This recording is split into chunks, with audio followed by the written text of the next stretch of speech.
ஹரிநாராயண துரித நிவாரண பரமானந்த சதாசிவசங்கர. நாள் என் செய்யும் வினைதான் என் செய்யும் என்னை நாடி வந்த கோல் என் செய்யும் கொடுங்கூற்று என் செய்யும் குமரேசர் இரு தாளும் சிலம்பும் சதங்கையும் தண்டையும் சண்முகம் தோளும் கடம்பும் எனக்கு முன்னே வந்து தோன்றினது.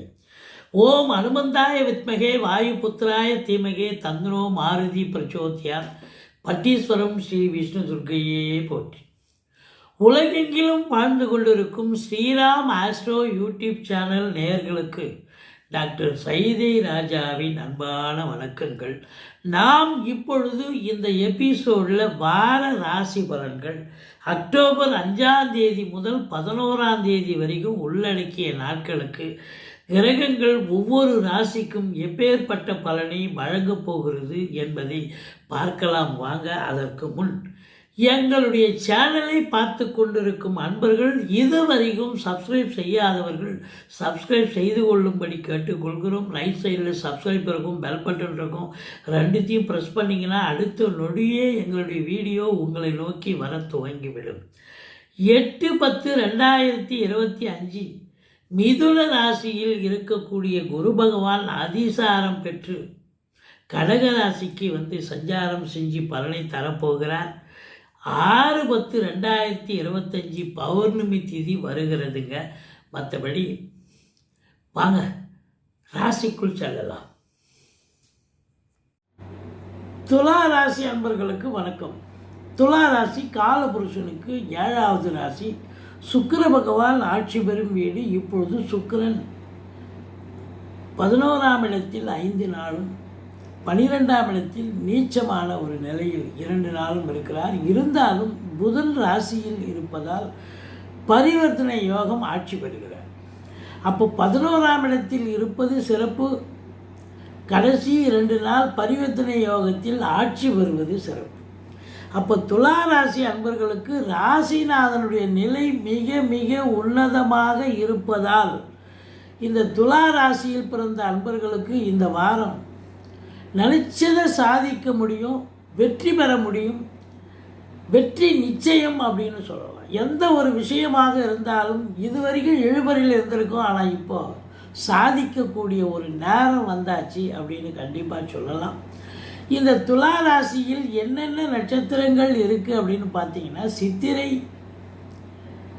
3-4 பாதங்கள், சுவாதி விசாகம் 1-2-3 பாதங்கள் உள்ளடக்கியது. இந்த துலா ராசி அன்பர்களுக்கு மற்ற கிரகங்கள் சாதகமாக இருக்கின்றனவா? அதான் ரொம்ப முக்கியம். பாருங்கள், குரு பகவான் 9ல் 3 நாள் இருக்கார். அதுக்கப்புறம் கடகத்தில் வந்து உச்சம் பெறுகிறார் 4 நாள். குரு பார்வை கோடி நன்மை. 2ஆம் இடத்தை குரு பார்க்குறார். உச்சம் பெற்ற குரு 4ஆம் இடத்தை பார்க்குறார். 6இல் இருக்கும் சனி பகவானையும் பார்க்குறார். 7க்குடைய சூரியன் ராசியில் அமர்ந்து 7ஐ பார்ப்பது மிக சிறப்பு. ஸோ இப்படி பல நிலைகளில் இந்த துலா ராசி அன்பர்களுக்கு பல அற்புதங்கள் நடக்கப் போகிறது. சாதிக்கப் போகிறீர்கள், நீங்கள் ஆச்சரியப்பட போகிறீர்கள் என்று சொன்னால் மிகையாகாது. குடும்பஸ்தானத்தை குரு பகவான் பார்ப்பது என்பது மிக மிக சிறப்பு. அந்த ஸ்தானாதிபதியும் ராசியில் இருப்பது 2க்கும் 7க்கும் ஆதிபத்தியம் பெற்ற செவ்வாய் ராசியில் துலா ராசியில் இருப்பது மாபெரும் சிறப்பு. குடும்பத்தில் அமைதி, நிம்மதி, சந்தோஷம், குதூகலம், நல்ல பணவரவு, பொருள் வரவு எல்லாம் கிடைக்கக்கூடிய ஒரு அற்புதமான காலம். உங்கள் சொல்லுக்கும் செயலுக்கும் மதிப்பு மரியாதை கண்டிப்பாக கிடைக்கக்கூடிய நிலை. குடும்பத்தில் சுப நிகழ்ச்சிகள் நடத்துவீர்கள். வெளியார் சுப நிகழ்ச்சிகளுக்கு சென்றுவிட்டு வர முடியும். அது மட்டுமல்ல, உங்களை வீட்டிற்கு வரக்கூடிய விருந்தாளிகளாலும் நட்பு வட்டாரங்களாலும் வீடே கலகட்டும் அப்படின்னு சொல்லக்கூடிய நிலை. ஆரம்ப கல்வி பயிலும் மாணவ செல்வங்கள் நல்லா படிப்பாங்க அப்படின்னு சொல்லணும். அடுத்தது 4ஆம் இடத்தை குரு பார்க்கிறார். 4ஆம் இடத்தை செவ்வாயும் 4ஆம் பார்வையாக பார்க்கிறார். அப்போது பூமி, வீடு, மனை போன்ற விஷயங்கள் உங்களுக்கு அனுகூலத்தை தரப்போகிறது. இப்போ இடம் வாங்கணும் அப்படின்னு நினைக்கிறீங்க, காலி மனை வாங்கணும், அல்லது வீடு கட்டணும், இல்லை ஃப்ளாட்டு வாங்கணும். உங்கள் அபிலாஷை என்னவோ அது கண்டிப்பாக நிறைவேறும் அப்படின்னு சொல்லக்கூடிய நிலை. மொத்தத்தில் பார்க்கும் பொழுது செங்கல், மணல், ஜல்லி, ஹார்ட்வேர்ஸ் போன்ற பிரிவில் பணியாற்றுபவர்கள், ஃப்ளாட் ப்ரமோட்டர்ஸ், பில்டர்ஸ், கட்டிட கலைஞர்கள், இப்படி ரியல் எஸ்டேட் பிரமுகர்கள், இவங்களுக்கெல்லாம் ஒரு சிறப்பான ஒரு காலம். தொழில் ஏற்றமாக அமையும், முன்னேற்றம் கண்டிப்பாக கிடைக்கும். படிக்கிற பிள்ளைங்க ரொம்ப நல்லா படிப்பாங்க. ஏன்னா உங்களை பொறுத்தவரையிலையும் புதன் குரு பார்வையில் இருக்கார், பரிவர்த்தனை யோகத்தில் உச்சநிலை பெறுகிறார்.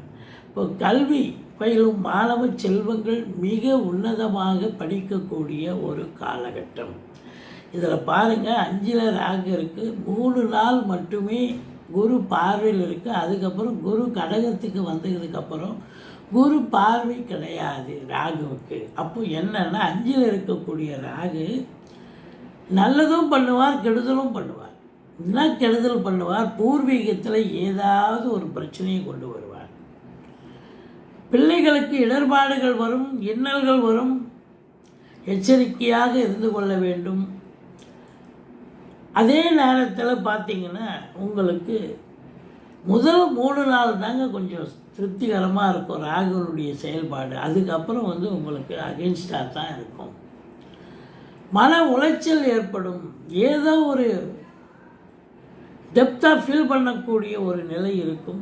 6ல் சனி இருந்த போதிலும் எதிரிகள் ஓடி ஒளிவார்கள், கடன் சுமை படிப்படியாக குறையும். குரு பார்வையில் இருப்பது மிக மிக சிறப்பு. அவர் எந்த குறையும் கிடையாது. மற்றபடி 8ஆம் இடத்தை சனி பார்க்கிறார். 8ஆம் இடம் என்பது அசிங்கம், அவமானத்தை தரக்கூடிய இடம். அந்த இடத்தை சனி பார்க்குறார் அப்படின்னு சொன்னால் கொஞ்சம் எச்சரிக்கையாக இருந்துக்குங்க. அறிமுகம் இல்லாத இடம், அறிமுகம் இல்லாத நபர்களிடம் பிரச்சனைகள் வரும்.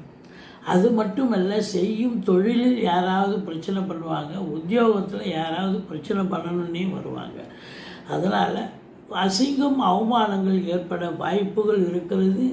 நீங்கள் விழிப்புணர்ச்சியோடு இருந்தால் அதை சூதனமாக தலைக்கு வர்றது தலைப்பாயாட போகும் அப்படின்னு சொல்லலாம். அல்லது ஒரு சிலர் நீங்கள் ரயில் பிரயாணம், பஸ் பிரயாணம், அல்லது ஏதோ நீங்கள் பிரயாணத்தின் போது ஒரு சில பொருட்களை நீங்களே தவறு விடக்கூடிய நிலை ஏற்படலாம். அல்லது மற்றவர்களால் களவாடப்படக்கூடிய சூழ்நிலையும் ஏற்படலாம். மற்றபடி குரு பகவான் உச்சமாக இருக்கிறார். அவர் 3க்கும் 6க்கும் உடையவர். இப்போ 6க்கு உடையவர் உச்சமடைகிறார் என்று சொன்னால், இந்த துலா ராசியில் பிறந்த அன்பர்களுக்கு வயதானவர்கள், ஒரு 50 வயசுக்கு மேலே இருக்கிறவங்க, சில கம்ப்ளைண்ட் பிபி இருக்குது, சுகர் இருக்குது, அதுபோல் நிறைய சில கம்ப்ளைண்ட் இருக்கக்கூடியவர்களுக்கு இந்த 6க்குடையவன் உச்சமடைந்தால் அடிக்கடி மருத்துவமனைக்கு செல்ல நேரிடும், செலவு வைக்கும், எதிரிகளால் தொல்லைகள் ஏற்படும், கடன் சுமை இருப்பவர்களுக்கு விழிப்பிதுங்க வைத்துவிடும். மற்றபடி சுக்கிரன் 11ல் இருப்பது லட்சுமி கடாட்சத்தை ஏற்படுத்துகிறது. கலைத்துறையில் பணியாற்றக்கூடிய அன்பர்கள், அதாவது உங்களுக்கு ஒரு ஒர்க்கு மட்டும் இல்லைங்க, ஒரு சீரியல் பண்ணுறீங்க, ஒரு சினிமா பண்ணுறீங்கன்னா இன்னொரு சீரியலோ இன்னொரு சினிமாவோ நீங்கள் சேர்ந்து தொழில் பண்ணக்கூடிய ஒரு அமைப்பிற்கு ஒர்க்கு, டபுள் ஒர்க்கு, காலையில் ஒரு வேலை, நைட்டு ஒரு வேலை அப்படிங்கிற மாதிரி ரெட்டிப்பு வருமானம் கண்டிப்பாக வரும். வங்கிகளில் பணிபுரிபவர்கள், அரசு கருவூலம், இன்சூரன்ஸு, ஃபைனான்சியல் பணிபுரியும் அன்பர்கள் அனைவர்களுக்கும், இன்னும் சொல்லப்போனால் சுக்கிரனுடைய ஆதிக்கம் யாருக்கெல்லாம் இருக்கோ, அதாவது இன்டீரியர் டெக்கரேஷன் பண்ணக்கூடியவர்கள், வீட்டை அலங்காரம் செய்பவர்கள், பெயிண்டர்ஸு, பெயிண்ட் பண்ணக்கூடியவர்கள், கலை நுணுக்கம் பண்ணக்கூடியவர்கள், ஃபேஷன் அந்த டெக்னாலஜியெல்லாம் வளர்ந்து போச்சு. இப்போ திருமணத்துக்கு உங்களுக்கு இது பண்ணுறாங்க இல்லையா, அழகு ஒப்பனை நிலையம், அவங்க வச்சு நடத்தக்கூடியவர்களுக்கெல்லாம் பொற்காலம் அப்படின்னு சொல்லலாம். வேலை வாய்ப்புகள் கிடைக்கும். இந்த துலா ராசிக்கு 10-11 சந்திராஷ்டம நாளாக இருப்பதால் எச்சரிக்கையோடு இருங்க. சந்திராஷ்டம நாள்னு சொல்லிக்கிட்டிங்கன்னா சோதனமாக நடந்துப்பீங்க. தலைக்கு வர்ற பிரச்சனை தலைப்பாயாடும் போகும். 11க்குடைய சூரியன் சனி பார்வையில் இருக்கிறார்.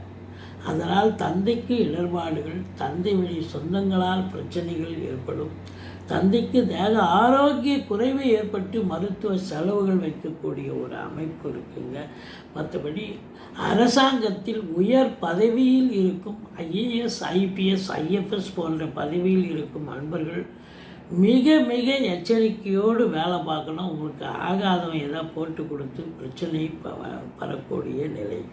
9க்குடையவன் பரிவர்த்தனை யோகத்தில் 12ஆம் இடத்தில் இருந்தாலும் பத்திரிகை துறை, மீடியா துறை, எழுத்துத்துறை, புதனுடைய ஆதிக்கம் நிறைந்த அன்பர்கள். ஏன்னா புதன் உச்சம் என்று சொன்னால் சாதிக்கக்கூடிய ஒரு நேரம், பாக்கியமாக சாதிப்பீர்கள். மற்றபடி 7க்குடைய செவ்வாய் 7ஆம் இடத்தை பார்ப்பதால் வாழ்க்கை துணை அல்லது மனைவியால் யோக பாக்கியங்கள், நன்மைகள் நடக்கக்கூடிய ஒரு அற்புதமான ஒரு வாரம். மொத்தத்தில் பார்க்கும் பொழுது கெடுபலனே ரொம்ப கம்மி தான் சொல்லணும்.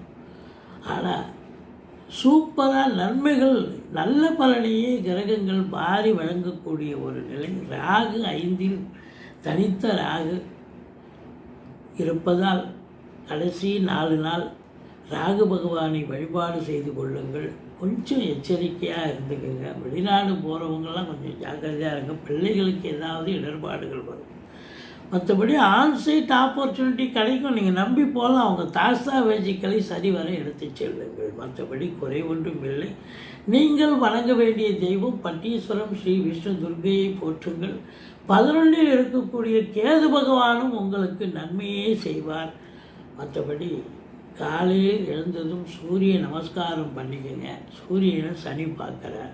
மற்றபடி சூரிய நாராயண பெருமாள் அப்படின்னு கோயில் எங்கேயாவது இருந்தால் அந்த கோயிலுக்கு போய் தரிசனம் பண்ணிட்டு வாங்க, எந்த குறையும் வராது. மற்றபடி எங்களுடைய வீடியோ பிடிச்சிருந்தால் லைக் பண்ணுங்கள், ஷேர் பண்ணுங்கள், சப்ஸ்கிரைப் பண்ணுங்கள். மறக்காமல் சப்ஸ்கிரைப் பண்ணுங்கள். நன்றி. வாழ்க வளமுடன்.